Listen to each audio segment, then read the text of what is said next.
nesses anos, né, de Idade Média, o século XVII, XVIII, XIX, a arte ela mudava muito lentamente, quer dizer, Ah, sim.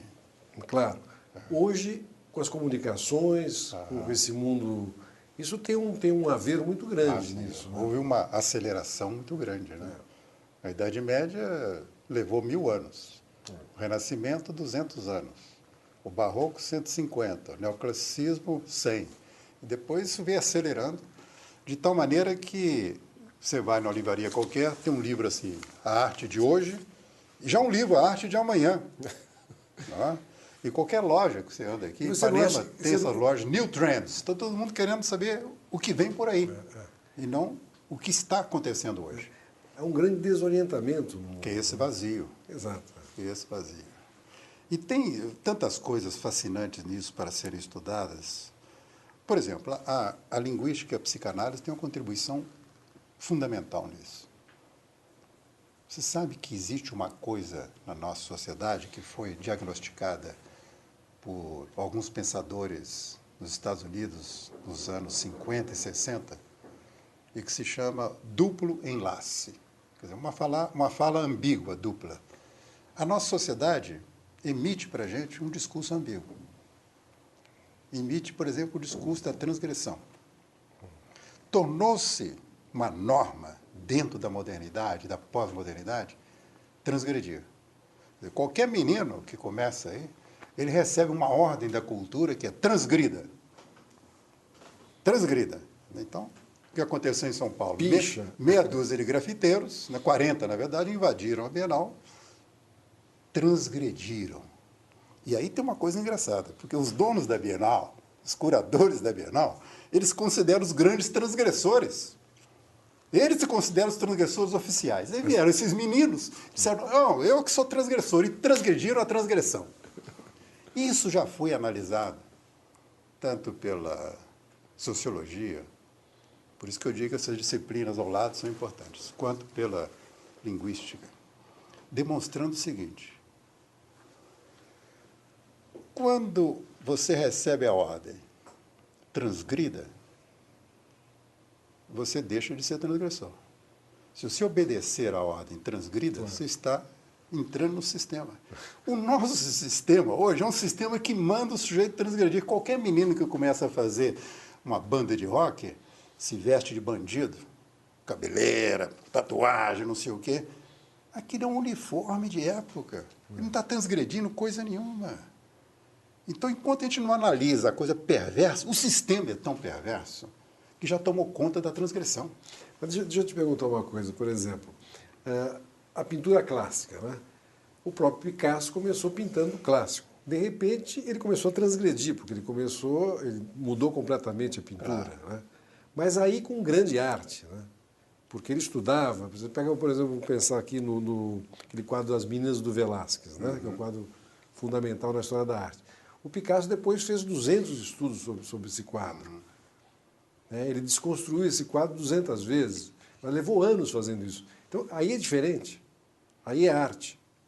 Há uma coisa na passagem do século XIX para o século XX, que é exatamente o trauma da transgressão. Várias pessoas já escreveram sobre isso.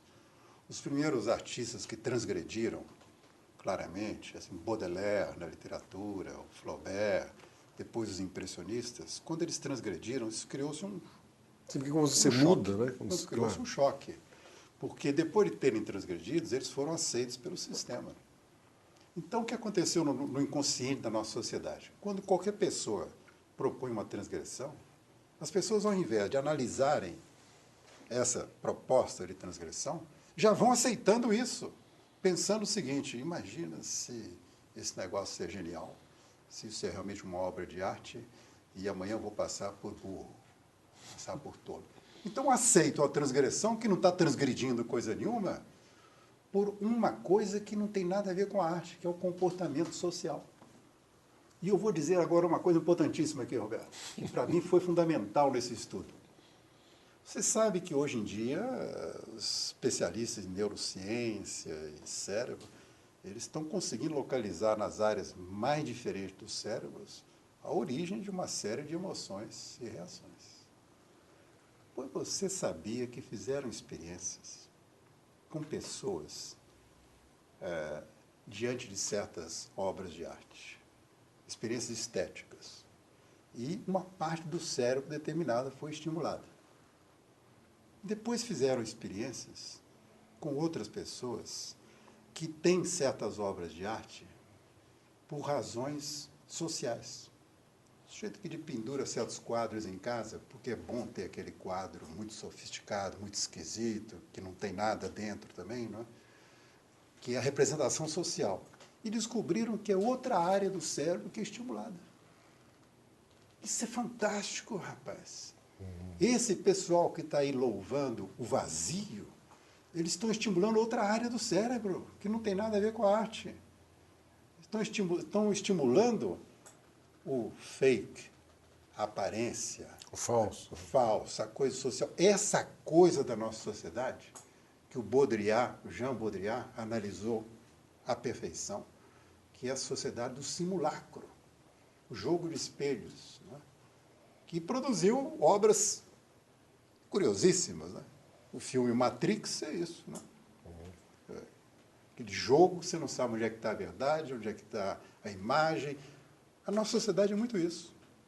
E esse jogo de imagens e coisas falsas e verdadeiras tem relação com a crise financeira que nós estávamos falando. Né? Claro. As ações que não têm lastro de ouro. É. Agora, o mais espantoso é que houve uma época em que o lastro na arte era o ouro, chamada regra de ouro. E, de repente, instalou-se uma outra coisa, que é a regra da merda. O ser humano, Afonso, claro, na história vem evoluindo, pelo menos tecnologicamente. Não é possível que todo mundo seja tão idiota de entrar nessa... Mas o que você está dizendo e mostrando, realmente a gente vive numa sociedade extremamente enlouquecida, né? Pelos valores, pela a velocidade das coisas. Né?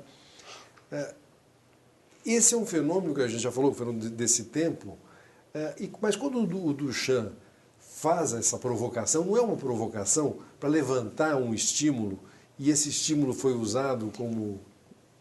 Pois aí você tem razão. Quer dizer, esse gesto do Duchamp e dos futuristas, dos dadaístas, isso fazia muito sentido há 100 anos atrás. Eles questionaram o status quo que havia dentro da arte. Agora, 100 anos depois, você continuar fazendo isso, não faz sentido. Aí está muito velho já, né? Não, inclusive, tem um negócio do ponto de vista biográfico que a gente tem que levantar. Eu devo te dizer que eu li todas as biografias possíveis existentes sobre Duchamp. Se tem um personagem que eu conheço, é esse. Pois, no fim da vida, ele que se chamava de não artista, anartista, ele que dizia que qualquer objeto pode ser convertido em obra de arte, desde que deslocado para o museu, etc. No final da vida, ele entrou para a Academia de Artes dos Estados Unidos, ao lado do Calder e outros grandes artistas. Aí você tem duas maneiras de interpretar isso. Você pode relevar, dizer, ele era um sujeito, está sempre transgredindo e tal. Uma outra maneira, se você analisar o comportamento da vida dele ao longo da vida, as frases, tem um padrão de comportamento, é você pensar numa outra coisa. No indivíduo, que durante a vida inteira, como se ele fosse um pregador, ao invés de simplesmente dizer que a arte não existia, ele disse insistentemente que o céu não existia. E no final da vida, ele foi para os céus, entrou para a academia e disse para as pessoas assim, olha, vocês me desculpem se eu infernizei a vida de vocês, mas eu estou indo para os céus. Você não acha isso fantástico? É um gênio, né? Não é? E as pessoas não analisam isso. Mas você sabe que eu estou me lembrando, Afonso, você falou do dadaísmo e tal. Em 73, eu entrevistei o Dalí, em Paris. E ele me contou uma coisa, agora me lembrei sobre isso, que ele falou o seguinte, que ele ia lá para o Café de Flore, encontrar o Breton, o Eluard,